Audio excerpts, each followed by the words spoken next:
이제부터 이제 제 본강연을 시작할 건데 여러분, 제가 느꼈던 거를 여러분들이 느꼈으면 좋겠다. 제가 느끼고 있는 답답함을 여러분들이 같이 공유했으면 좋겠다. 요 제가 사례를 3가지 말씀드릴 겁니다. 먼저 삼성과 관련된 겁니다. 3가지를 할 겁니다. 그리고 그 뒤에 왜 이런 일들이 벌어지는지에 대해서 여러분들하고 또 이제 PPT를 보면서 공유를 하려고 그래요. 자, 사전에 미리 말씀드릴 거. 그 학계하고요, 그 다음에 시민단체 이런 데 보면 삼성에 대해서 이렇게 얘기하는 사람들이 있습니다. 삼성 망한다고 대한민국 망하냐? 어? 노키아 망했다고 노르웨이 망하느냐? 핀란드 망하느냐? 걱정하지 마. 삼성 저거 많이 해야 된다. 저는 다르게 생각합니다. 삼성전자 망하면 대한민국 경제 큰일 난다고 생각하는 사람입니다. 삼성전자가 2016년도에요. 지들이 매출 혼자서 이렇게 만들어낸 매출 전체 규모가 얼마냐? 대한민국 2016년 1년 GDP의 14.6%예요. 아니 기업 혼자서 어떻게 그만큼을 해요? 대단하죠? 그리고 아시겠지만 영업이익 1년 영업이익 작년에 50조가 넘어요. 순수하게 자기 주머니에 들어간 벌어들인 돈만. 그러니까 국가에 내는 세금도 크죠. 삼성전자가 혼자서 50만 명의 직간접 고용을 합니다. 요즘 우리 대통령 한 1000명, 2000명만 고용한다고 그래도 고맙다고 업어줄까? 막 이렇게 하고 다니실 정도인데 50만 명이 일하는 그 삼성전자가 망하거나 하면 큰 문제가 생깁니다. 따라서 제가 지금 말씀드리는 재벌개혁과 경제민주화 그리고 삼성과 관련된 이야기는 삼성이라고 하는 기업이 망해야 된다라고 하는 것이 아니라 삼성이라고 하는 태계적 기업이 더 이상 재벌 총수의 이익을 위해서, 총수의 이익을 위해서 정유라한테, 최순실 딸한테 말 사주고 말똥이나 치워주는 그런 기업으로 전락해서는 안 된다.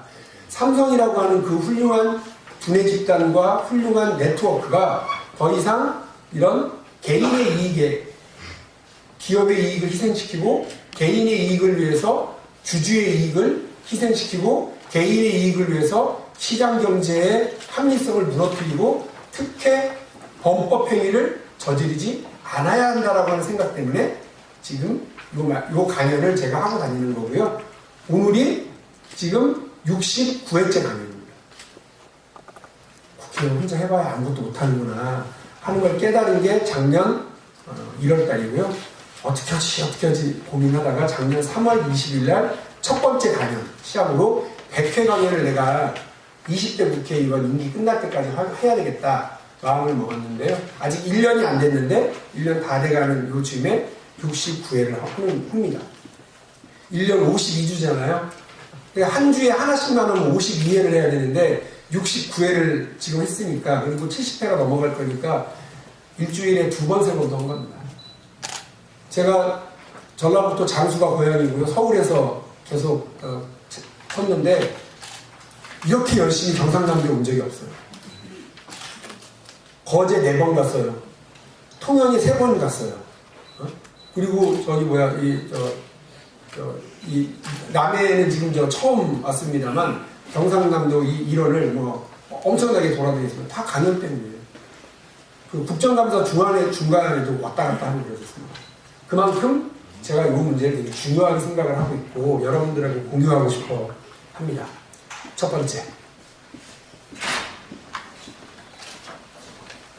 이건희 회장의 차명 대장입니다. 옛날 얘기부터 해볼게요. 2007년 10월 30일 날 김용철이라고 하는 변호사가 기자회견을 했어요. 기자회견의 내용은 이건희 회장이 삼성그룹의 계열사들로부터 돈을 긁어모아서 비자금을 조성, 그것은 10조를 차명계좌로 이렇게 보관하고 있다라고 하는 기자회견을 한 번씩 기억하세요? 예, 그게 2007년 일이에요. 2007년 10월 30일이었는데요. 그때 그래서 증거가 뭐냐? 기자들이 물어보니까 나도 모르게 내 이름에 우리은행 계좌, 신한은행 계좌, 그 다음에 신한금융 증권회사에 52억 원이라고 하는 돈이 들어가 있다. 라고 기자회견하고 그 증거자료를 내놓습니다. 여러분, 나도 모르는 돈 52억 원이 내 이름으로 통장에 들어와 있으면 여러분 어떻게 하실 거예요? 그러세요? 저는 조용히 카톡방에서 나가려고요. 친구들하고 그동안 고마웠어. 아니, 사라져야지. 뭐, 그거를 누굴 찾아줘요. 그런데 이분은 어떻게 했느냐면 이 돈이 어떻게 만들어진 돈인지를 자기가 봤다는 거예요. 삼성그룹의 계열사들의 이익을 이렇게 막 모아가지고 이렇게 해서 10조를 모았다고 그러는데, 그래서 세상이 바짝 뒤집히죠. 그리고 이 기자회견 때문에 조준웅 특검이라고 하는 삼성 특검이 처음으로 시작이 됩니다. 조준웅. 이 조준웅 특검이 그로부터 몇 개월 지난 2008년 4월 17일 날 수사 결과를 발표를 해요. 이 날짜 기억해 놓으셔야 돼요. 되게 중요한 날짜입니다. 이 날짜가 뭔지 혹시 유튜브를 통해서 보신 분들 계세요? 이 날짜? 제 생일이에요. 진짜예요. 저는 1971년 4월 17일 생입니다. 그래서 이 날짜가 중요해요. 왜? 근데 이것 때문에 중요한 게 아니고 좀 이따 얘기할게요. 날짜가 중요한데, 첫 번째, 수사 결과 비자금이 아니고 아빠한테 상속받은 상속재산이라는 거예요.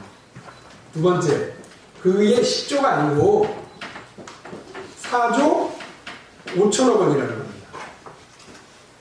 세 번째, 1199개의 계좌 386명의 이름으로 차명 계좌가 있는 건 맞다. 이거 확인했다. 라고 하는 게 수사 결과입니다.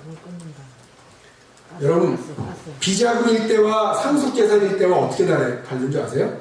그게 그거다. 둘 다 문제 있는 거 아니냐? 아니요. 비자금이면 이건희 회장이 그때 감옥 가가지고 지금도 못 나와요. 배임 횡령죄. 가장 센 죄거든요. 우리나라 그 상법 관련해서요. 제일 센 죄가 이겁니다. 상속이면 뭐예요? 세금만 내면 되는 거예요. 근데 웃긴 게 뭐야? 이건희 회장의 아버지가 이병철 회장이잖아요. 이병철 회장이 돌아가신 게 1987년이에요. 그러니까 요거를 확인할 때는 벌써 10년이 훨씬 지나버린 때죠. 10년이 지났으니까 상속세를 거둘 수 있어요, 없어요? 못 거둬요.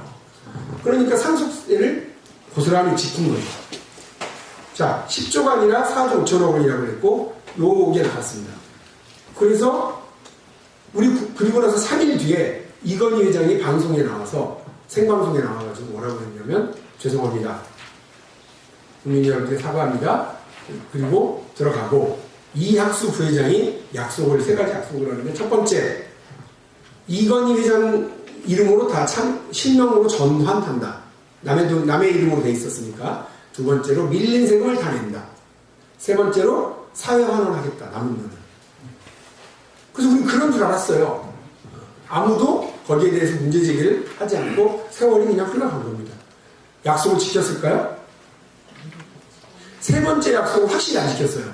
지난번에 그 이재용 부회장이 최순실 특검, 최순실 관련해서 이제 국정조사에 나와가지고 뭐라고 그랬느냐면, 국정조사 나와가지고 아버님께서 좋은 일에 쓰려고 생각하시다가 2014년에 갑자기 쓰러지셔가지고 생각만 하고 아직 실천을 못했다 라고 하는 얘기를 본인이 얘기했거든요. 세 번째 약속은 안 지켰고, 그러면 두 번째 약속 지켰냐? 이게 궁금했던 겁니다. 이건 무슨 소리지? 2016년 되게 중요한 일이 있었던 거예요. 뭐죠? 제가 너무 진지하게 질문했나? 제가 국회의원이 됐습니다. 재윤경 의원도 국회의원이 됐습니다. 그리고 2017년 10월 16일 국정감사 첫날, 이 돈과 관련해서 세금을 걷었느냐? 어떤 세금? 우리나라 금융실명법 제5조에는 뭐라고 되어 있느냐면요, 비실명 자산으로 규정된 것에 대해서는 그 돈 때문에 생긴 이득, 그러니까 주식이면 배당금, 그리고 일반 은행 저축이면 이자에 대해서 99% 싹 다 걷어가게 해놨거든요. 그게 금융실명법 제5조예요. 자, 거기에 따른 세금을 걷었느냐라고 제가 국세청에 물어봤었어요. 예, 국정감사 시작하기 전에. 근데 국세청에서 뭐라고 그러냐? 걷은 적이 없다고 그러는 거예요. 아니, 그래서 왜 당신들 그런 엉뚱한 짓을 해? 왜 안 걷었어? 그랬더니 뭐라고 그러냐면, 우리 박용진 의원님, 혹시 의원님이 초선이라서 잘 몰라서 그러시는가 본데, 국세청은 세금을 징수하는 기관이지 그 세금을 거둘지 말지를 판단하는 조직이 아니래요. 해석하는 기관이 아니래요. 그게 무슨 말도 안 되는 소리야. 그럼 해석은 누가 하는데? 누가 해요? 금융위원장이 해요. 금융위원장, 지금은 최종입니다. 우리 재윤경 의원님 계셨으면 둘이 이랬을 텐데, 이 금융위원장한테 그래서 국감 때 물어본 거예요. 위원장님, 아니 국세청장한테 물어봤더니 세금을 걷지 말으라고 하셨다면서요. 이렇게 어떻게 된 겁니까? 라고 물어보니 이 양반이 너무나 당당하게 뭐라고 그랬냐, 허무명의 아닌 실지 명의인에 의한 차명계좌는 금융실명법 제5조가 규정하는 비실명 자산이 아니므로 그에 대한 세금 징수가 대상이 아니다라고 그래요. 저는 우리 재윤경 의원님처럼 금융 전문가는 한 번에 알아들었겠지만, 저처럼 놀다 들어온 사람은, 국회에 놀다 들어온 사람은 그게 무슨 말인지 모르겠더라고요. 여러분, 제가 지금 얘기한 거 알아들었어요? 다행이에요. 제가 볼 때는 금융위원장이 못 알아들으라고 얘기한 거예요. 못 알아들으라고.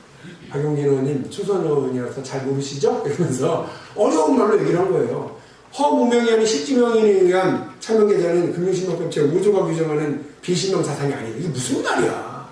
그래서 제가 쉽게 물었어요. 쉽게.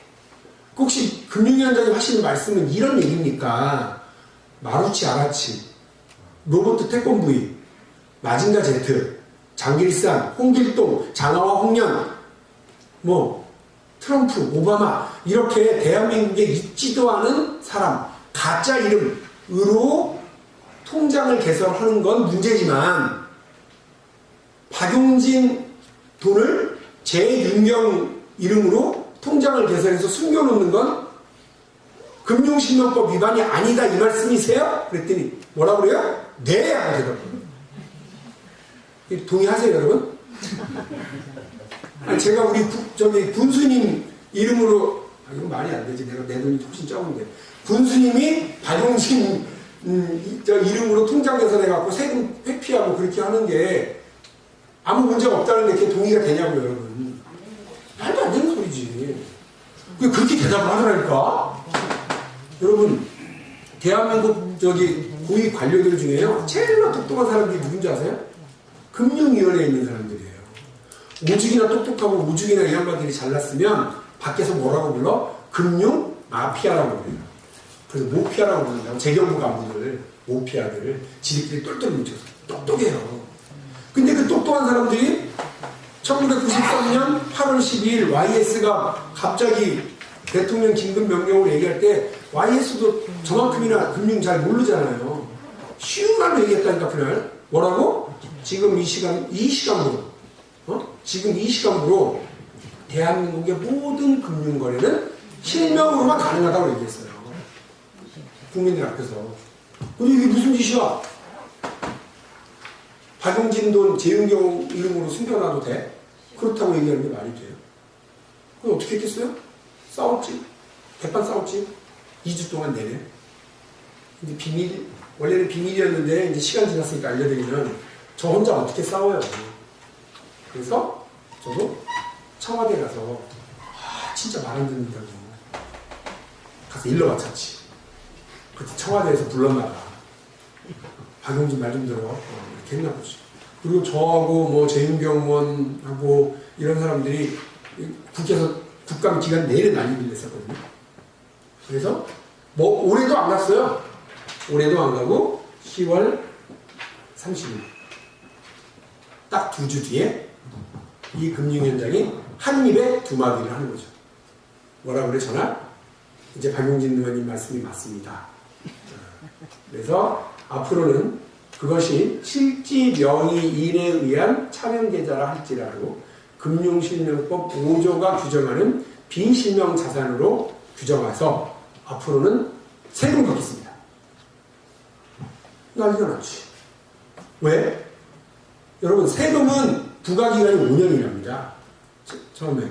근데 그거를 과세당국이 국세청이 몰라가고 그냥 지나가면 5년으로 끝나는데 그거를 과세당국을 속이려고 사기를 치거나 부정한 방법을 쓰거나 그러면 그거를 10년으로 다시 늘려요.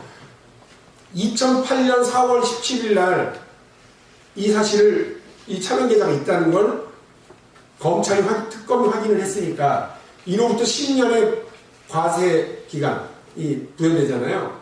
10년이 언제예요? 2018년이죠. 4월 17일. 제가 그래서 이날이 중요하다고 하는 거예요. 생일이 중요한데. 근데 요거는 2017년 10월 30일 날 해석이 바뀐 거잖아요. 대한민국에서 드디어. 예? 24년 만에 금융실명법에 대한 해석을 바꿨으니까 얼마나 남았어요? 11월, 12월, 1월, 2월, 3월 5개월 남은 거예요. 5개월 안에 이건희 회장의 차명계좌를 비롯해서 국세청이 그 당시 알고 있었던 11,000여 명의 차명계좌에 대한 세금 부과를 시작을 해야 되는데 바쁘죠. 그래서 막 빨리 하라고 국세청 막 닥달하려고 열심히 했더니 작년 1월 1일부터 6월 30일까지 세금을 걷었대요. 얼마? 그래서 걷어들인 돈이 1,093억. 1,093억. 뭐 우리 남해, 사천, 하동 지역에 느닷없이 좀 지역에 돈이 더 내려오잖아요? 그럼 이건 거예요.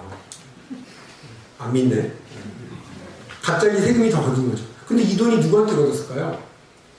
돈 있고 힘 있고 빽 있는 사람들이 자기 세금 안 내려고 숨겨놓고 있었던 돈들을 해서 세금을 거둔 것만, 이자에 대해서 거둔 것만 이만큼인 거예요. 우리들 돈이 아니에요.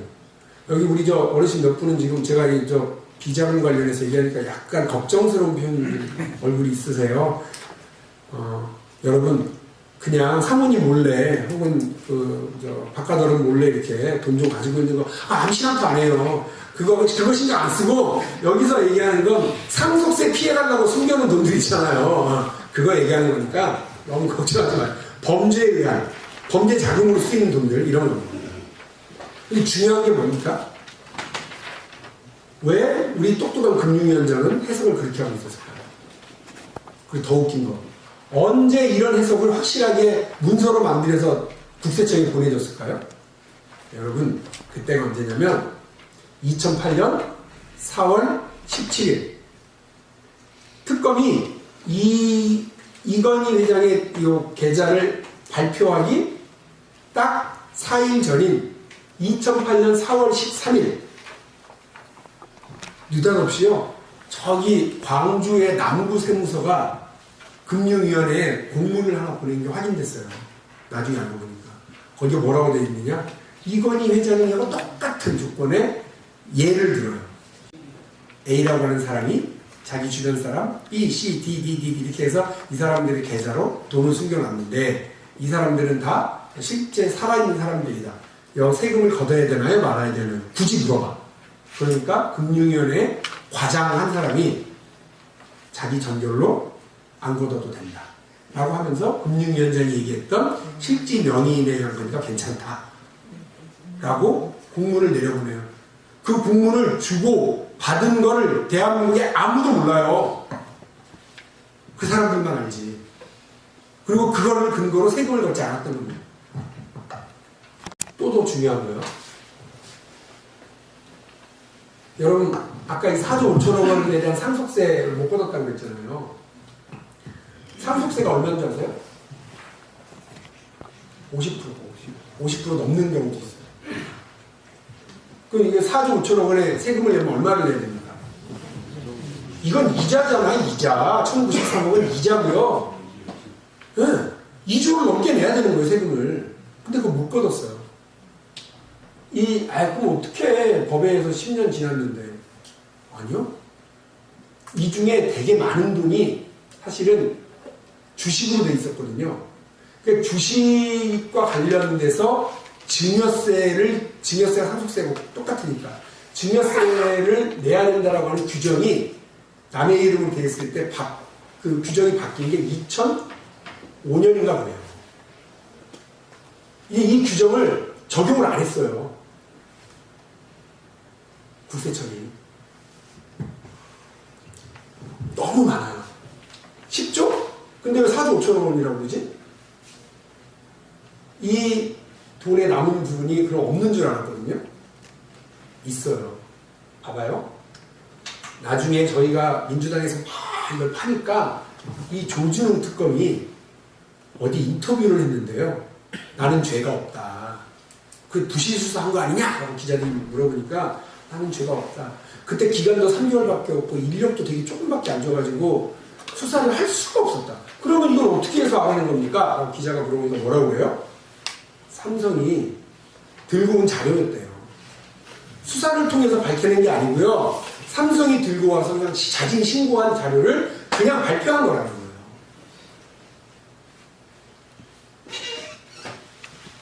이건 납득이 되지 않는 일이에요.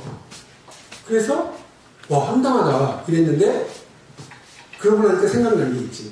요 발표하고 나서 한 2년인가 1년인가 있다가요. 조준웅 특검의 아들 그냥 그 취업 준비하고 있던 아들이 느닷없이 삼성전자 베이징법인의 과장으로 특채가 됐었어요. 그래서 한번 난리가 난 적이 있어요.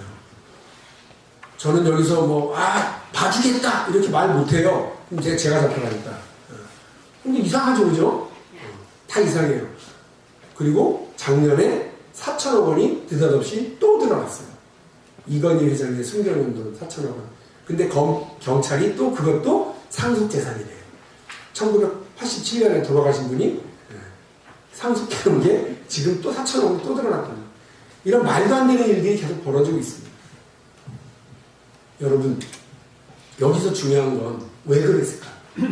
왜 검찰과 경찰과 금융위원회와 그리고 국세청은 이건희 회장의 재산과 관련해서 이건희 회장의 여러 범법행위와 관련해서 제대로 된 사실관계를 밝혀내지 못했을까? 왜 이런 일들이 벌어질까? 두 번째입니다.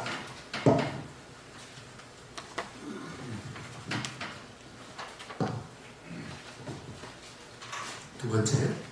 여러분, 삼성물산, 제일모직 이 합병 과정은 요즘도 시끄럽죠? 아시겠어요? 요거는 이거를 합병하는 과정 때문에 박근혜 대통령도 감옥 가 있고 이재용도 감옥 갔었고 그리고 이 주변에 장관, 국민연금 관련자들도 다 감옥 갑니다. 자, 근데 왜 이재용은 그 감옥까지 갔다 오면서까지 이 삼성물산을 먹으려고 했을까? 왜 합병을 하려고 했을까? 저거 먼저 간단하게 설명을 할게요. 여러분, 삼성그룹 전체 경영권을 내가 가져가야 되겠다 싶으면 제일 핵심 기업이 하나 있습니다. 어딜까요? 삼성그룹에서 제일 큰 회사가 어디예요? 전자지, 전자. 삼성전자를 먹어야 되는데요. 삼성전자를 먹는다라고 하는 건 여기에 주식을 가장 많이 갖게 된다라고 하는 뜻이에요. 다른 게 아니에요. 우리나라에서는 대한민국 주식회사 제도를 가지고 있는 나라에서는 주식을 가장 많이 가지고 있어야 여기 대장을 해요. 근데 삼성전자는 한 주에 얼마? 250만 원을 내요. 250만 원. 너무 비싸. 그래서 이걸 다 돈 주고 사다 보면 어마어마한 돈이 들어가니까 그렇게 못합니다. 자, 삼성전자의 일대 주주가 어딜까요? 지금 메모지죠. 예. 역시 우리 남해 하동 사천 대단합니다. 국민연금입니다. 국민연금이 삼성의 9%를 전자의 9%를 가지고 있습니다. 자, 2대 주주 삼성생명이 한 8% 정도 가지고 있어요. 자, 3대 주주 누굴까요? 삼성 자료가 있나? 아, 잘못했구나. 나눠줬구나. 아니, 그래도 훌륭하세요. 그 자료를 인용하는 건 훌륭하네요. 여기 삼성물산. 여기가 4.6%를 가지고 있어요. 그 다음이 이제 나와요. 이건희 3.6. 5번 뽕나이 부인이죠. 0.7. 그리고 6번이 이재용이에요. 얼마? 0.6. 아니, 주식을 가장 많이 가지고 있어야 된다더니 0.6밖에 없어? 하고 비웃는 분들. 비웃지 마세요. 삼성전자가 얼마짜리 회사냐면 340조짜리 회사예요. 엄청 크죠? 340조짜리 회사니까 이 1%면 얼마예요? 3조 4천억 원이죠. 3조 4천억 원. 1%면. 그러니까 0.6%면 얼마일까요? 2조? 한 뭐 5천억 원 정도, 그죠? 여러분 그 돈 없잖아요. 그래서 비웃기는 왜 비웃을 자격은 없지만 요 과정을 보면 0.6을 가지고 전체를 다 지배한다는 게 말이 돼? 자, 이건 이재용이 돼보자고 우리가 이재용 간단하게 계산하는 거지.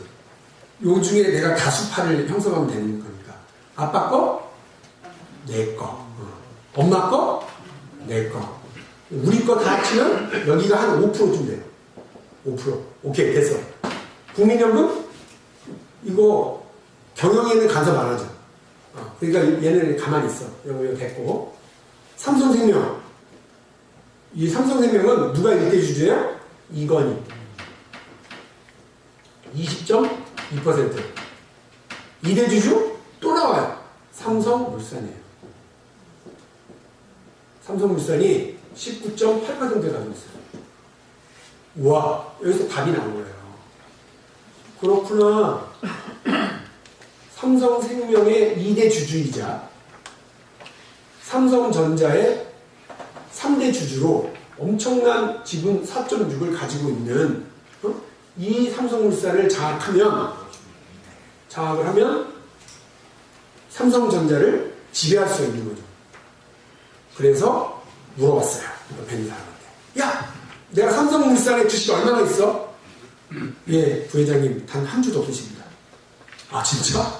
근데 동생들은, 예, 여동생들도 단 한 주도 없으십니다. 우리 아빠도 1.4%밖에 없습니다. 큰일 난 거죠.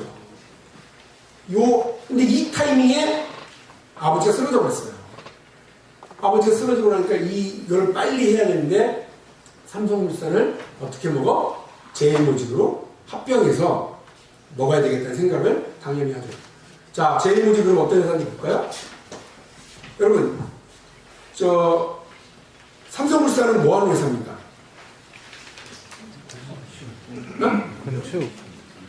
수출, 물산이라는 이름이 있으니까 그렇죠. 근데 사실 저기 주력 기업은 뭐냐면, 주력 분야는 아파트, 레미안 공급하는 회사죠. 그리고 뭐 항만, 항구, 그리고 다리, 노량대교, 삼천포대교 이런 거, 다리 큰 거 이런 거 짓는 데예요. 공항, 고속도로 이런 걸 하는 데가 삼성물산입니다. 그러니까 대한민국 제1위의 건설업체로 되어 있습니다. 뭐 하여튼 돈도 많이 버는 회사예요. 제일모직 뭐 하는 회사예요? 이 모직이라고 하는 말 때문에 다들 지금 옷 만든다고 생각하시는데 여기도 주역이 어디예요? 원래 이름은 에버랜드예요. 얘 이름은 에버랜드인데 에버랜드 뭐 하는 회사예요? 놀이동산 땅 좀 가지고 있는 회사. 그리고 구내식당 운영해요. 대학교나 뭐 어디 큰 이런 데 구내식당 운영하는 거.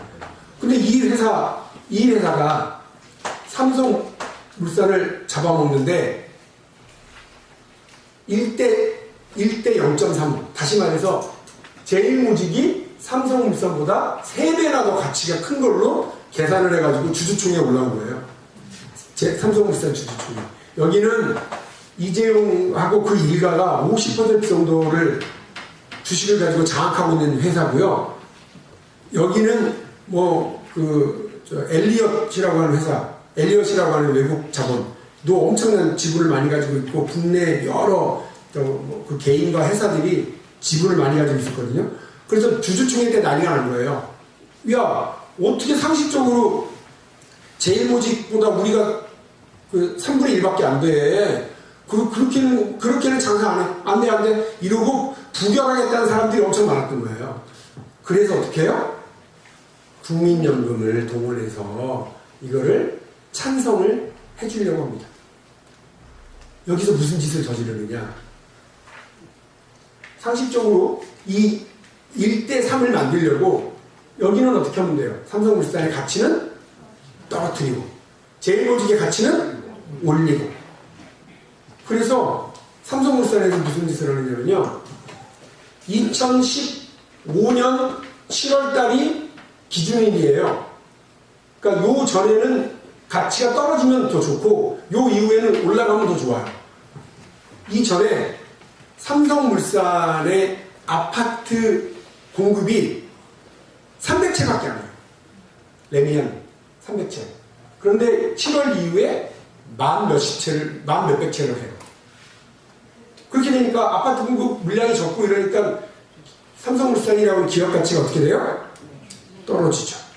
두 번째, 중동에서 2조가 넘는 그 엄청난 그 건설 물량을 수주를 했어요. 그거를 주식시장에서 공시를 안 해요. 공시를 하면 어떻게 돼요? 삼성물산의 가치가 올라가니까. 안 하더라니까. 두 번째, 요거는 법원 판결문에 나오는 얘기예요. 제가 지금 했던 얘기. 그 전에는 아무도 몰랐다가 이런 일들이 저질러졌었다. 그래서 법원 판결문에 뭐라고 나와 있느냐? 누군가에 의해 구삼성물산의 주가가 의도적으로 조작되었을 가능성을 배제할 수가 없다라고 되어 있어요. 판결문에.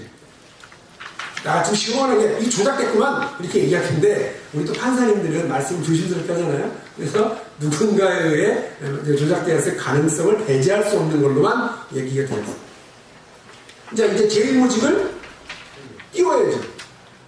그래서 이런 방법들이 동원이 됐다는 거예요. 제일모직, 에버랜드라고 그랬죠.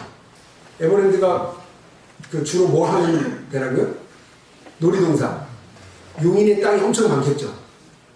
그런데 용인에 있는 땅값이 이상해져요. 여러분 하나 퀴즈를 낼게요.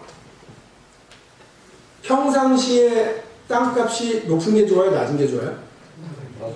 낮은 게 좋아요? 높은 게 좋아요. 높은 게 좋다고 하는 분은 땅이 없으신 분이에요. 낮은 게 좋다 하는 분들은 땅이 좀 있으신 분들이에요. 왜? 평상시에 땅값이 높아봐야 그거 팔아갖고 껌 사먹을 것도 아닌데 세금만 많이 내잖아요. 그러니까 평상시에는 땅값이 낮은 게 좋대요. 그러나 이제 팔려고 내려올 때는 땅값이 높으면 좋지. 땅 없는 분들이 좀 계시네. 그런데 에버랜드 땅값이 그래서 평상시에 주변의 시가보다 엄청나게 낮았대요. 그런데 느닷없이 땅값이 뛰어요. 팔지도 않았는데 거래가 있는 것도 아닌데 그럼 뭐가 올라요? 요즘 한참 시끄러운 공시지가가 오르는 거예요. 감정가가 오르는 거예요. 에버랜드의 감정가가 땅값이 올라. 그게 장부로 반영돼. 그러면 에버랜드 땅값이 오른 걸로 장부에 반영되면 제일모직의 가치가 올라가는 거예요. 뭐 특별히 한 땅 팔아먹은 것도 없고 특별히 뭐 일을 한 것도 아닌데 이게 SBS에서 무려 3일 동안 집중적으로 막 두드려 박아서 뭐 끝까지 판다 이런 애들 있죠. 판다고 나와갖고 막 곡괭이질하고 보는 그런 그 팀이 있어요. 그 팀에서 열심히 파갖고 이거를 방송에 내보냈습니다. 근데 그거 지금 기억하시는 분 별로 없죠. 그래서 제가 왔어요. 여러분 이런 황당한 일이 있었습니다. 그 다음에 두 번째, 요즘 한참 시끄러운 삼성 바이오로직스. 밑에 자회사로 삼성 바이오로직스라고 하는 회사가 있었어요. 회사의 가치가 여기 반영돼야 될 거 아니에요? 내 밑에 있는 애니까. 근데 여러분, 회사의 가치는, 주식회사는 가치 반영이 아주 쉬워요. 아주 쉽습니다. 주식 발행 총수 곱하기 어제 팔린 주식 가격. 이거 끝납니다. 자, 퀴즈 낼게요. 아주 쉽습니다. 그 A라고 하는 회사가 있는데 주식은 100장을 발행했고요. 어제 10,000원에 거래됐어요. 그럼 그 회사는 얼마짜리예요? 100만원. 쉽죠? 끝난 겁니다. 그러니까 삼성바이오로직스가 주식 상장이 되어 있으면 주식 가격 곱하기 몇 장 발행했냐, 그거는 끝납니다. 비상장 회사였던 거예요. 이때. 그래서 삼성바이오로직스의 이 회사의 가치를 좀 알아봐라 해서 회계법인이 있습니다. 3일 회계법인이라고 아세요? 삼정이라고 아세요? 안진, 그리고 한영. 이 4개, 대한민국의 4대 빅포 회계법인에게 이걸 맡겼답니다. 그 중에 삼정과 안진이 이거를 평가를 내리는 거를 책임을 졌는데, 아니, 여러분, 우리 공직자 재산 신고만 해도 그렇습니다. 우리 군수님이나 우리 재윤교 의원이나 저나 공직자 재산 신고를 해야 되는데, 재산 신고 목록이라는 게 뻔하잖아요. 통장에 얼마 있으세요? 그거 복사해서 갖다 내야 되죠? 주식 있으세요? 그럼 주식 언제 거, 어제 가격으로, 그걸 해서 내세요. 그 다음에 부동산, 집 자기 건지 전세인지, 그 부동산 내놓으세요. 혹시 집에 고가의 뭐 이런 그림 있으세요? 그거 내세요. 혹시 골프채 있으세요? 그거 얼마짜리예요? 그 다음에 자동차 얼마야? 이런 거라고요. 이런 걸 쭉 계산해서 그걸 내는 게 재산에 대한 확인입니다. 공장도 마찬가지입니다. 공장이란다. 회사도 마찬가지입니다. 그 회사의 공장 부지, 그 회사의 뭐 다른 부동산, 그 회사가 가지고 있는 기술 특허권, 이런 것들을 쭉 가치를 매겨서 내는 게 그 회사의 가격을 내는 방법이겠죠.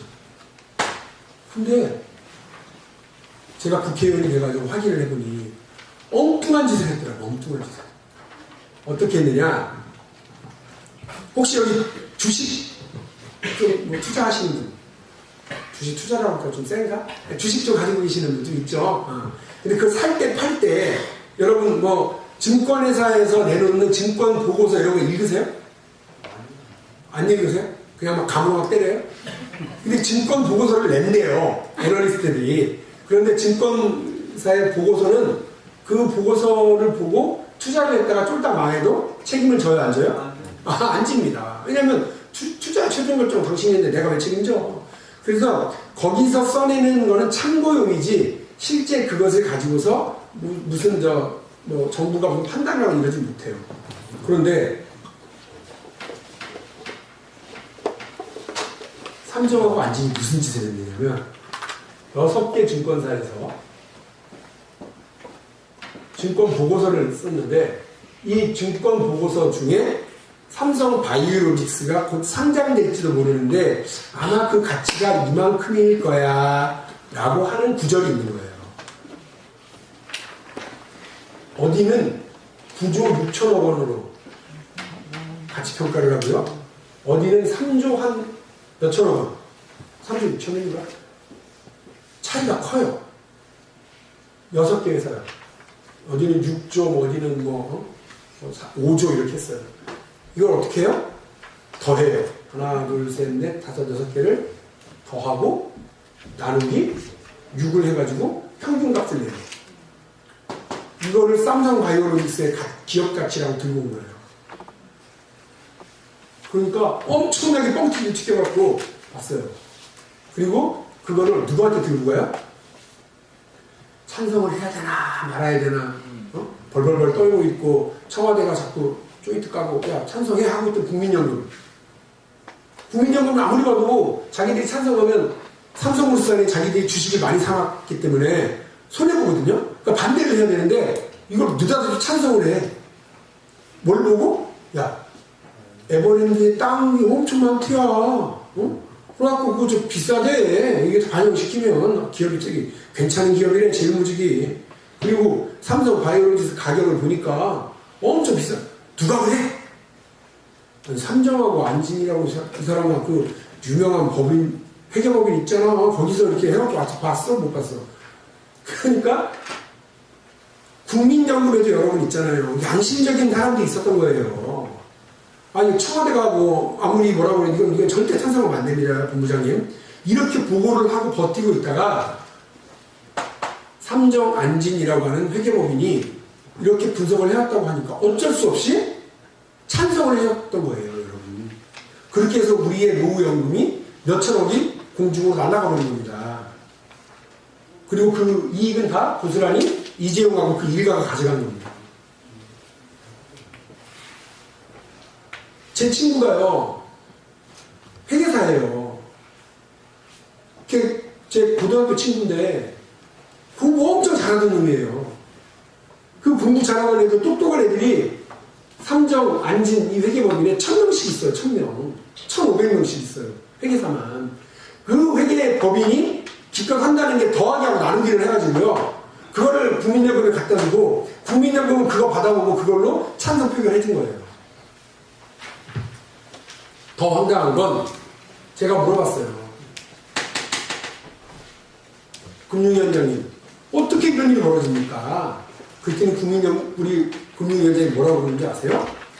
박윤진 의원님이 초선 의원이라서 몰라서 그러신가 본데, 이렇게 더하기 나누기 하는 경우가 늘 있었던 상대 가치 평가 방법이라는 거예요.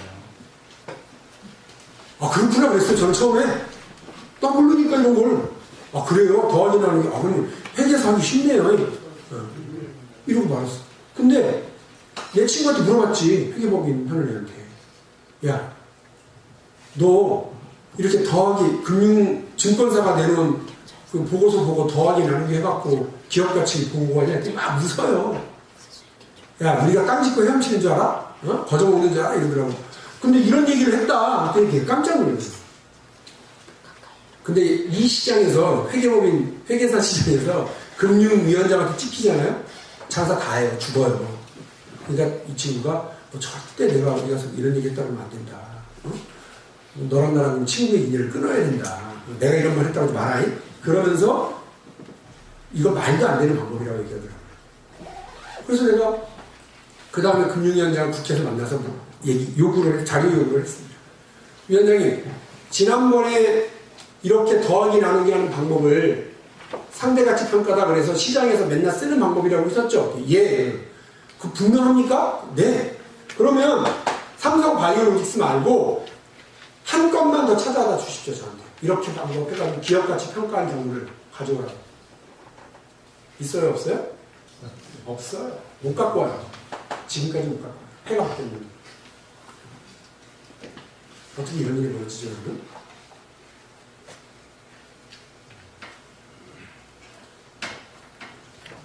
그래놓고 이재용은 뭐 경영권 승계와 관련돼서 청탁과 뇌물을 주고받은 게 아니기 때문에 석방시키잖아요.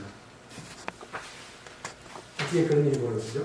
어떻게 국민연금이, 회계법인이, 어떻게 금융위원회가 전부 다 눈뜬 장님마냥 그렇게 모르는 척하고 있을 수가 있죠. 그분들 아무도 몰랐잖아요. 여러분들이 촛불 들고 시위하지 않았더라면, 우리 국민들이 나서지 않았더라면 이거 다 안 밝혀졌을 거예요. 왜? 국회 청문회가 없었으니까. 국회에서 최순실 국정조사가 없었을 테니까. 마지막 황당한 이야기. 보험업 감독 규정인데요.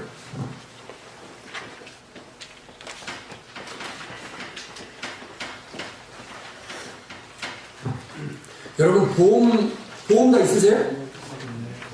보험 다 있죠? 저도 있습니다. 그 보험이 이런 거잖아요. 계약을 맺어요. 계약을 맺어서 계약에 따라서 제가 보험료를 매달 납입을 해요. 그리고 보험회사는 그거 돈을 막 모아가지고 어디 투자도 하고 그 다음에 돈을 빌려줘서 이득을 얻거나 이자를 받아서 돈을 불리죠. 그리고 보험 계약에 따라서 무슨 일이 벌어지면 보험금을 지급합니다. 그죠? 그러니까 보험회사는 사실은 남의 돈으로 장사하는 데죠. 그죠? 남의 돈으로 장사하는 데가 또 있죠. 어디?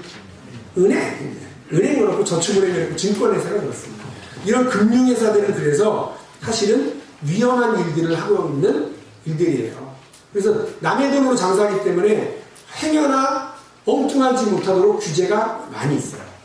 그래서 우리 최인경 의원님하고 저하고 금융위원회를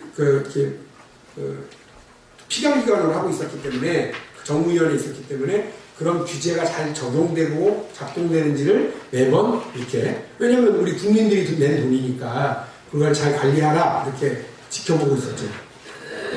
그런데 이 보험업을 운영하는데 가장 유의해야 될 게 뭐냐면 자기랑 친하다고 빌려주고 친하다고 투자하는 경우가 생기면 안 좋은 거죠.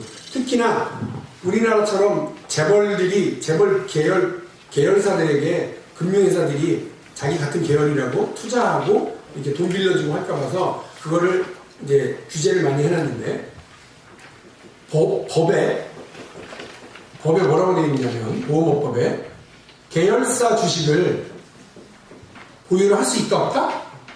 할 수는 있다. 그런데 한도가 있어요. 얼마? 네 전체 등치 보험사의 전체 총 자산의 3% 이내로만 계열사 주식을 사라. 이겁니다. 자, 삼성생명은 보험사죠. 아, 까먹고 계셨어요? 삼성생명은 보험회사죠? 네. 삼성전자는 삼성생명과의 계열사죠. 네. 그러니까 삼성생명이 삼성전자의 주식을 살 수는 있지만 얼마로? 총자산의 3%입니다. 삼성생명의 총자산은 얼마? 한 200조 정도가 돼요. 230조 되는데 계산하기 편하라고 제가 200조라고 할게요. 그러면 200조의 3%면 몇 조입니까? 2, 3은 6조. 6조 이내로만 삼성전자 주식을 살 수가 있어요. 그쵸? 뭐라? 네. 아까 박용진이 여기다 써놓은 걸 보니까 삼성생명이 삼성전자 주식을 얼마 가지고 있어요? 근데 이거는 구성 비율이에요. 삼성전자 전체 구성 비율이 8%인 거니까 요것도 돈으로 환산해야 돼요. 340조의 1%면 3조 4천억 원. 340조의 8%면 얼마일까요? 24. 우리가 또 이런 계산에 약하잖아요. 어? 그러니까 300조를 바꿔요. 38에 얼마? 24조. 법에는 6조, 현실에서는 24조. 법 위반이에요? 아니에요? 법 위반이에요. 여러분 어려운 거 없이 하실 거 없어요. 법 위반이에요. 그럼 이거 어떻게 해야 돼요? 팔아야죠. 처분해야죠. 빨리. 안 그러면 문제입니다. 위험한 짓을 하고 있잖아요. 위험한 짓을. 그래서 제가 물어봤죠.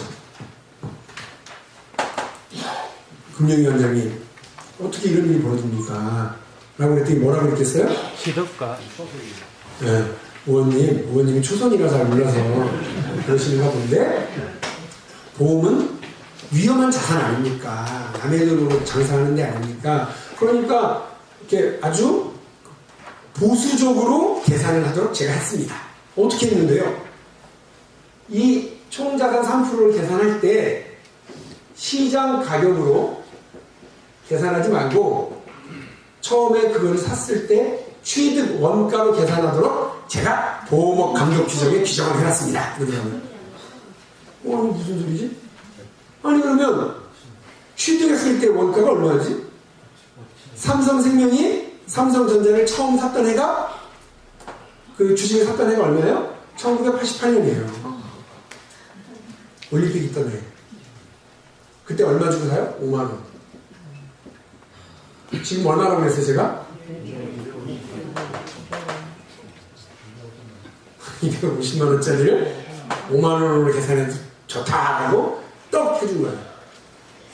그래서 위원장님 대도 잘 납득이 안 돼서 그런가. 아니 위험자산이라서 그렇다고 치면 은행도 위험한 산업이죠. 은행은 어떡합니까? 저축은행은 어떡합니까? 그리고 증권회사는 어떻게 계산합니까? 그랬더니 알고 보니까 나머지는 다 시장 가격으로 계산해요. 보험업만 취득원가로 계산해요. 아니 이거야말로 삼성전자를 가장 많이 주식을 장악하고 있는 삼성생명이 이 주식을 계속 유지할 수 있도록 특혜를 준 거 아닙니까? 이거는 삼성생명을 위한 맞춤형 황제 특혜 아닙니까? 그리고 그 삼성생명의 일대 주주인 이건희, 그리고 삼성전자의 실질적 장악을 위해서 이건희 회장 일가를 위한 특혜 아닙니까? 그때 이 양반이 뭐라고 그래요? 삼성생명만 이렇게 해당되는 혜택을 보고 있는 건 아니라는 거예요. 하나가 더 있대요. 어디? 삼성화재. 삼성생명과 삼성화재만 이 말도 안 되는 보험업 감독 규정의 혜택을 보고 있는 거예요. 제가 이걸로 막 꼈어요. 빨리. 규정은 장관이 바꾸는 거예요. 장관이 만들고 장관이 바꿔요. 그러니까 당신 이거 빨리 바꿔서 법이 제대로 적용될 수 있도록 하라라고 얘기를 했죠. 그러나 말을 안 들어요. 그러다가 제가 막 이거를 갖다가 문제를 삼고 그랬더니 삼성전자는 무슨 짓을 해요? 요 250만 원에서 270만 원을 하고 있던 삼성전자의 한 주의 가격을 그러니까 액면 분할 해가지고 5만 원으로 맞추더라고요.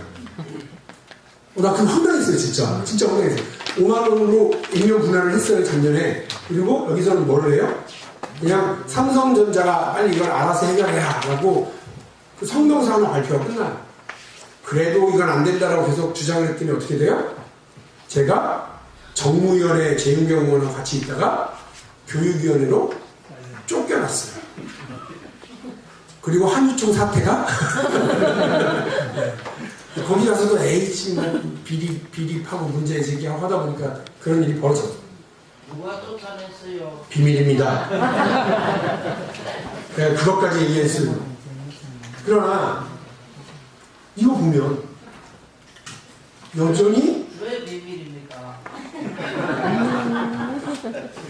내 안에 그래도 어떨래요? 이 문제 요거부터 정리하고 질문은 이따가 몰아서 그래야 내가 대통령으로 만들어주지. 같이 한번 나가실까요? 시간은 걸리겠지만. 자, 그래서 여러분한테 드리고 싶은 말씀이에요. 어떻게 이런 일이 벌어지냐. 지금 그 영상 준비 좀 해주실래요? 그거 쓰시면 되거든요. 이렇게 어떻게 이런 일이 벌어질까?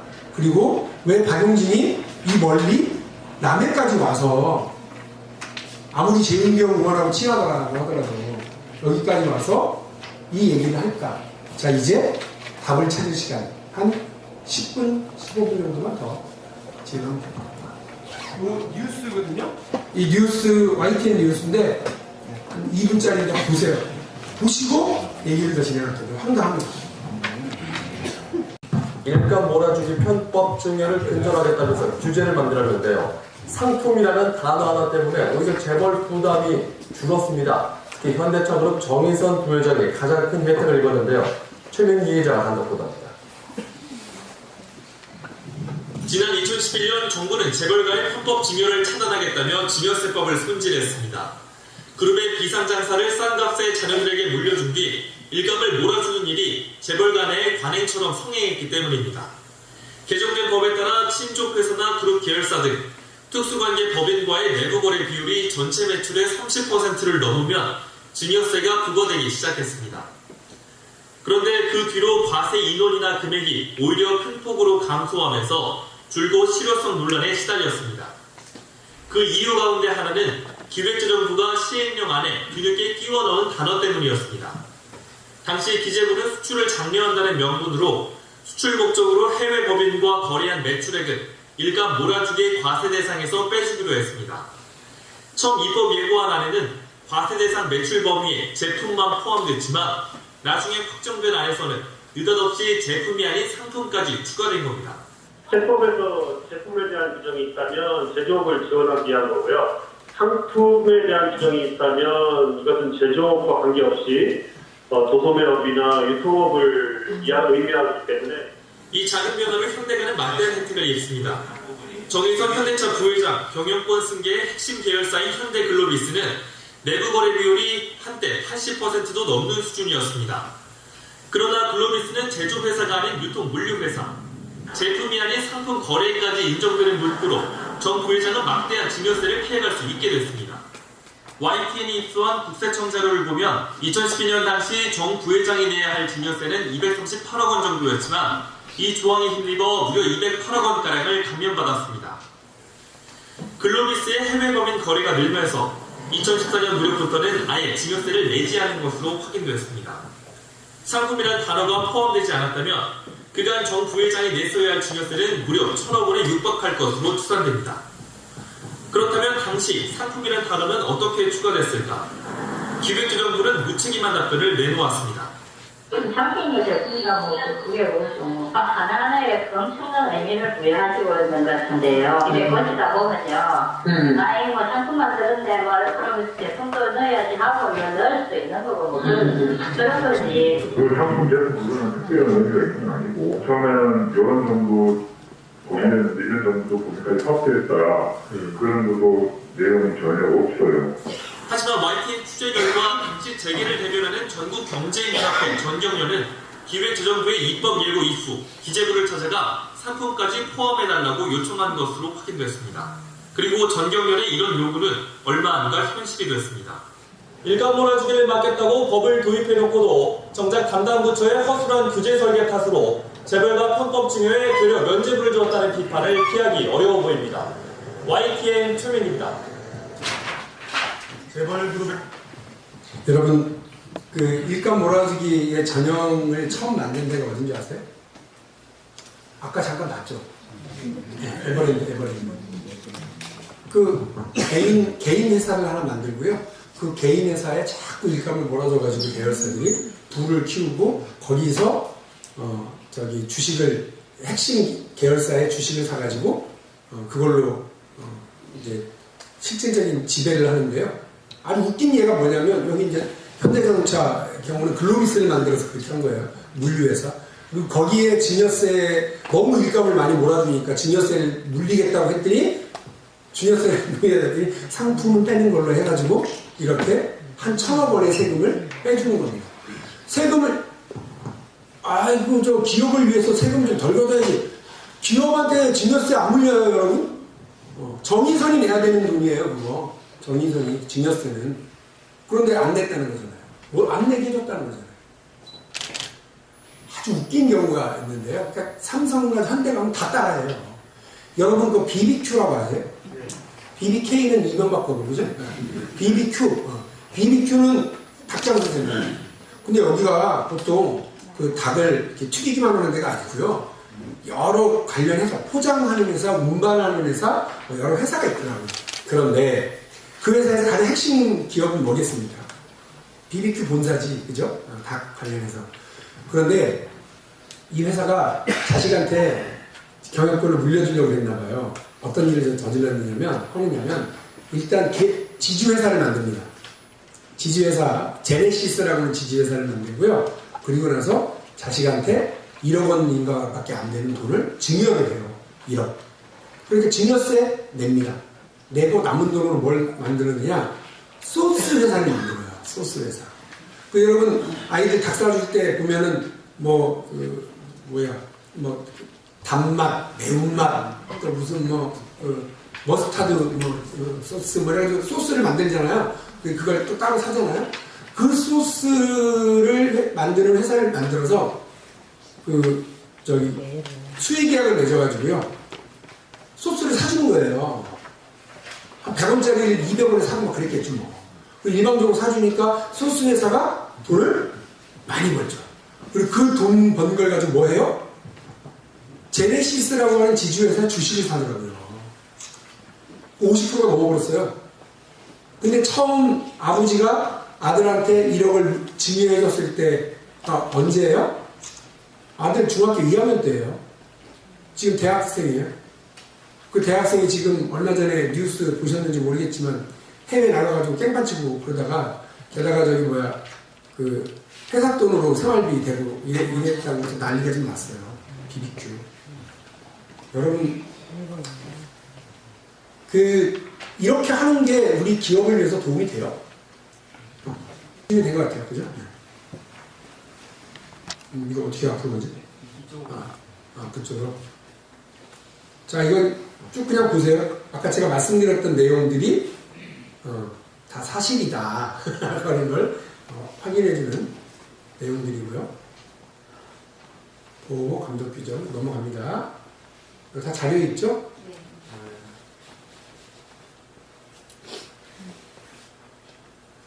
전 이제 여기서부터 개별 기업의 문제를 좀 넘어서서 보자고요. 언론사는 사회적 감시 기능을 하고 있죠. 그런데 여기서 말하는 이 조국내 우리나라에서 가장 영향력이 센 회사 중에 하나가 연합뉴스하고 KBS 정도인데요. 삼성, 장충기는 삼성 미래전략실 사장입니다. 삼성에서 로비를 총괄하는 사람이에요. 이 사람한테 선배님이라고 불러요. 그러면서 천박한 기사는 다루지 않겠다고 얘기합니다. 그리고 오히려 뉴스타파나 디스패치의 배우가 누구냐, 혹시 삼성 정보에 걸리면 그 배우를 나한테 알려주면 내가 그 배우를 조지는 기사를 쓴다, 이렇게 다짐을 합니다. 여기서 말하는 천박한 기사가 뭐냐면요, 이건희 회장의 성매매 동영상이에요. 성매매 동영상 꺼냅니다. 그 무슨 승리하고 정준영하고 김학의 이거보다 훨씬 더 빈 뉴스예요. 그런데 이걸 다루지 않겠다고요. 임채진 누군지 아세요? 검찰총장 했던 분입니다. 아니 남의 분이에요? 자, 넘어갈까요? 남의 분이라서 그런지 모르지만 딸을 엄청 사랑하시더라고. 그래서 이제 조그만 방송사 기자를 하고 있나봐, 딸이. 내 딸 누구를 인도로 좀 보냈으면 좋겠다, 이 얘기예요. 자네라고 불러. 삼성 로비 총괄을 자네라고 부르면서 부적격자라면 안 되겠지만 같은 조건이라면 홍머시기를 인도로 좀 보내주면 안 되겠느냐라는 얘기예요. 인사청탁이죠. 이 홍모모가 누굴까요? 딸이라고 자꾸 왜 그래? 아빠가 임신이 어떻게 딸이 홍씨야? 이런 경우는 사위죠, 사위. 사위하고 딸하고 묶어갖고 내보내려고 합니다. 근데 여러분 보세요. 우리 이걸 아따 저 사람이 딸을 엄청 사랑하는 건네. 이러면 너무 순진하게 보는 거고, 검찰총장 하던 사람이 말단 검사, 부장 검사, 지검장 이런 거 할 때 자네라고 부르는 관계가 되려고 그랬으면 그때는 서로 편의를 주고받고 도와주거나 이런 일은 없었을까요? 검사할 때? 검찰총장 할 때 삼성의 이런 비리, 문제점, 제가 아까 쭉 얘기했었던 이런 범죄행위 눈 감아 주는 일을 지시하거나 묵인하거나 하는 일이 없었을 것이라고 어찌 장담하겠습니까? 라고 제가 얘기를 해야 안 잡혀가요. 말을 애매하게 해놔요. 무슨 말인지 아시겠죠? 삼성한테 걸리면 뼈도 못 치는 경우가 많아서. 이러면 되겠습니까? 이분은 이명박 정부 당시에 기재부 장관했던 사람. 뭐라고 써놓은 거예요? 오크밸리 골프장 부킹해 나갑니다. 어? 아니, 골프 치는 건 좋은데 자기 돈으로 쳐야지. 이걸 추잡하게 삼성한테 얘기해갖고 골프장 로비까지 나와요. 더 알뜰살뜰한 경우는 그 다음에요. 이분은 언론사 사장입니다. 막강한 분이죠. 이 언론사 사장이 선배님이라고 불러요. 역시 오랜만에 일찍 들어와서 장선배가 보내주신 꽃과 와인으로 와이프하고 향기로운 시간을 갖고 있단 말이에요. 좋지. 부부간에 향기로운 시간 갖는 거 자기 돈으로 가지면 되잖아요.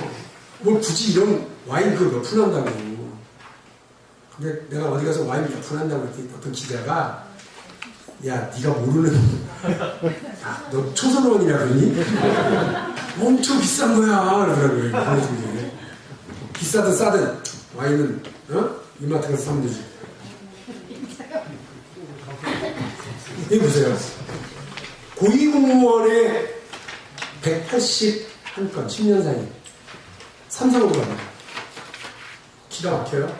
검찰, 경찰, 국방부, 국세청, 감사원, 관세청, 국토교통부, 국정원, 외교부, 대통령실, 법무부, 공정거래위원회, 금융위원회. 이 사람들 여러분이 세금 내갖고 키워준 사람들이에요. 다 고시 행시부터 갖고 와 있는 사람들이고 이 똑똑한 장난들이. 그런데 삼성 것만 보면 이렇다는 거예요. LG, 현대자동차, 뭐 배우, 다 SK, 싹 다 바글바글.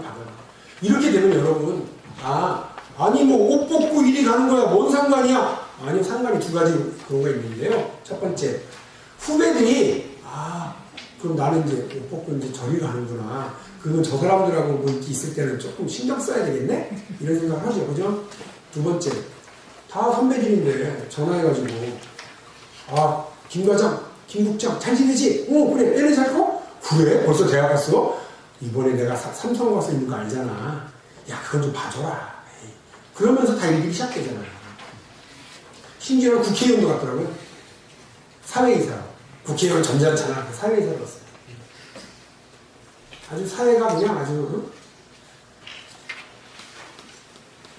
그러면서 대한민국이 어떻게 돼요? 아까 봤잖아요.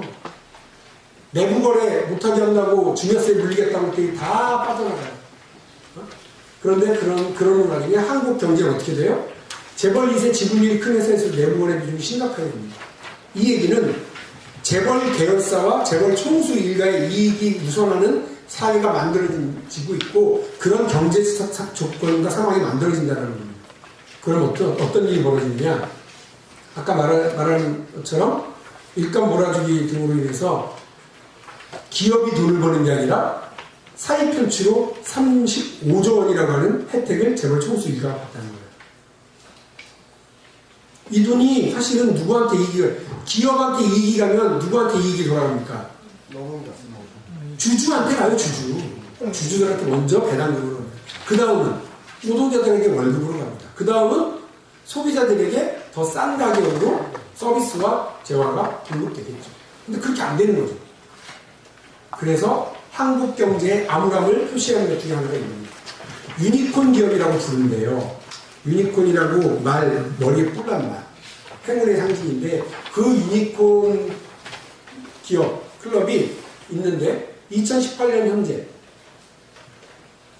미국이 151개로 거의 절반을 하고 있고요. 유니콘 기업은 여기 써 있습니다만 창업한 지 10년인데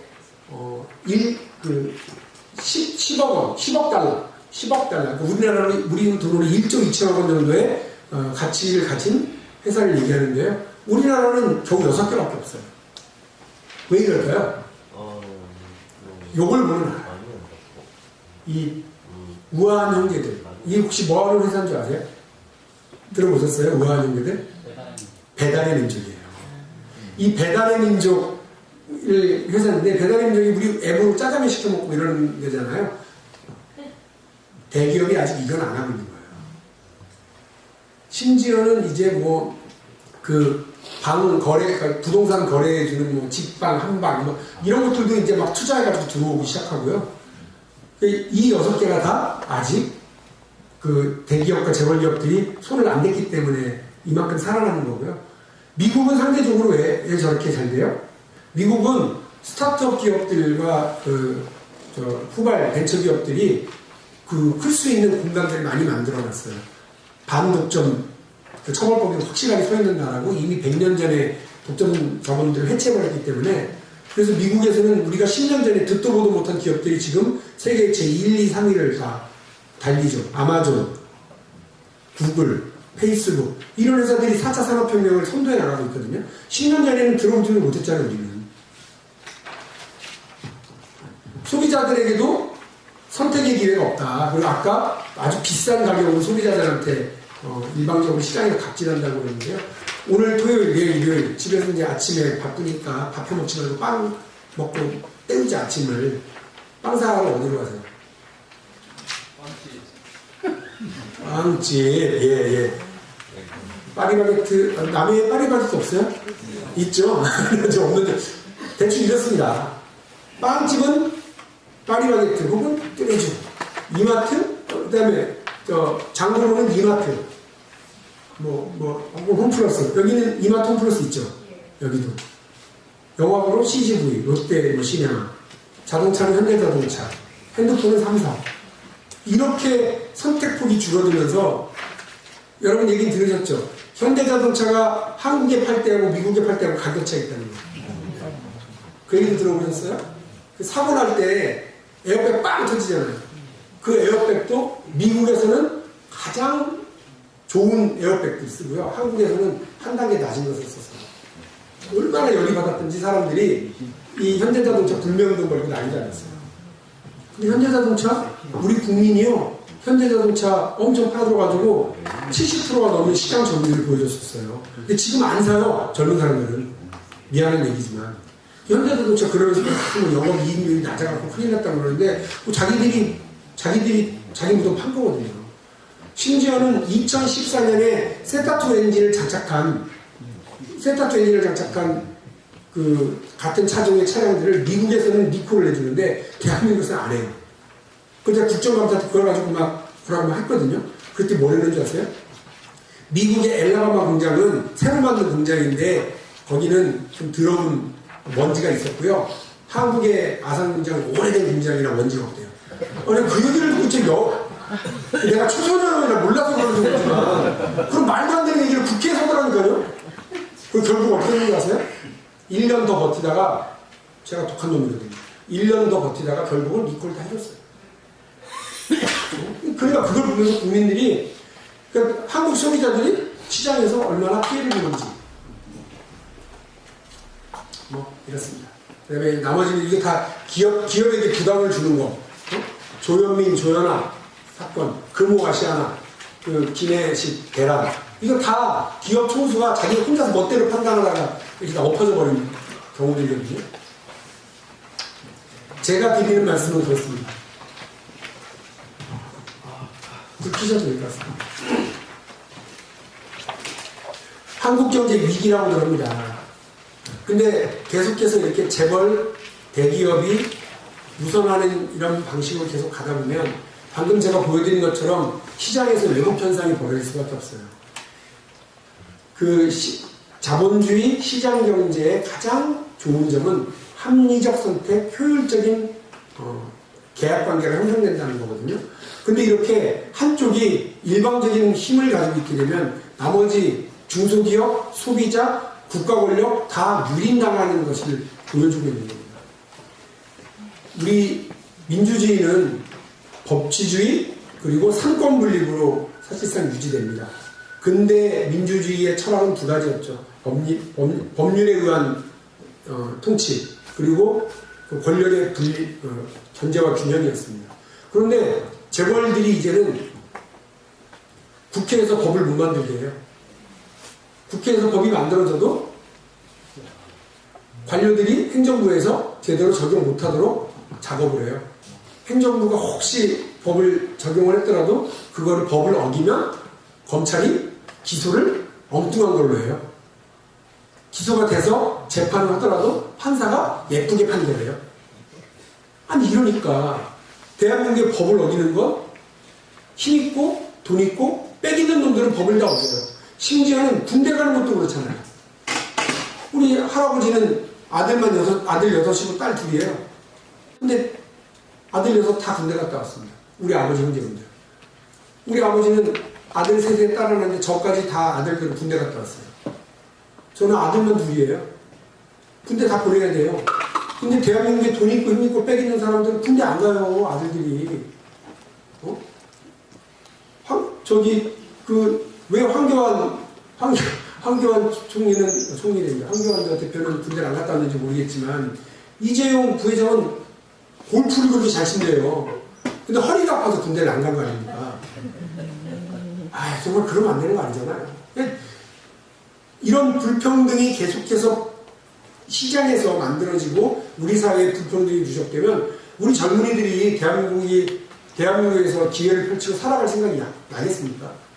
저는 여러분 재벌개혁은 그래서 시장경제의 합리성과 효율성을 복원하는 것, 대한민국 민주주의를 제대로 지켜내는 것, 대한민국 청년들의 미래 기회, 도전의 기회를 만들어주는 것이라고 저는 생각합니다.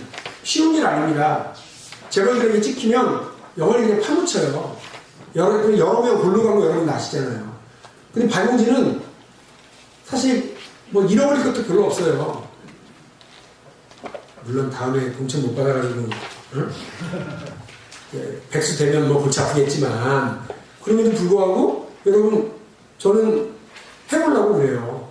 국회의원 300명 중에 이런 문제에 대해서 이야기하고 떠들고 보암치고 악을 쓰는 사람 하나는 있어야 된다고 생각을 해서 이렇게 댕겨요. 전국 어디에나.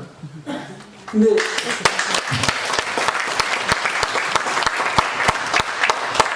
저는 불안한 거죠. 박수 치고 잘한다. 너 혼자 열심히 해라. 그럴까봐 불안한 거예요. 그래서 진짜 다른 거 제가 안 바랍니다. 제가 국회에서 동료 의원들, 최현경 의원님을 비롯해서 동료 의원들하고 재벌들의 이런 꼼수, 특혜, 불법, 탈법, 불평등 이거 고쳐내기 위해서 계속 노력을 할게요. 그러나 주변에 국민들이 많이 알아야 돼요. 국민들이 최순실이라고 하는 존재를 몰랐을 때에는 그냥 그런 것보다 했는데 그걸 알게 되는 순간 참지 않잖아요. 재벌들이 이런 일을 저지르고 있는 걸 우리 더불어민주당의 유력한 당원들조차도 잘 모르고 있다가 오늘 이제 아시게 되는 거잖아요. 이거 공유해주세요. 박용진 TV에서 자꾸 다운받아가지고 공유해주고 알려주시고요. 제가 여러분들에게 문자 보내면 그거 공유해주시고 박용진이 페이스북에 올리는 것도 눌러서 공유해주고 자꾸 그래주세요. 그래서 주변 가족, 친구들이 알게 되면 제가 지금 그렇게 공유해달라는 얘기를 68일이니까 평균 100명에 얘기했으니까 지금 7,000명 정도한테 이 얘기를 한 거예요. 그 7,000명 중에 4,000명 넘는 사람이 전화번호 저한테 남겨주고 같이 함께 하나 했거든요.